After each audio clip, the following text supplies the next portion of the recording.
Bueno, mi gente, aquí vamos a recoger unos huevitos que nos vinieron a poner las gallinitas de aquí de la casa.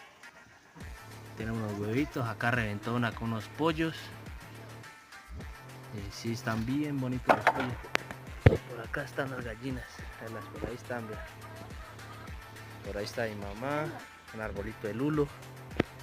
Pero sí vamos a hacernos un periquito con estos dos huevitos. Síganme para más videitos así, mostrarles el día a día de lo que hago.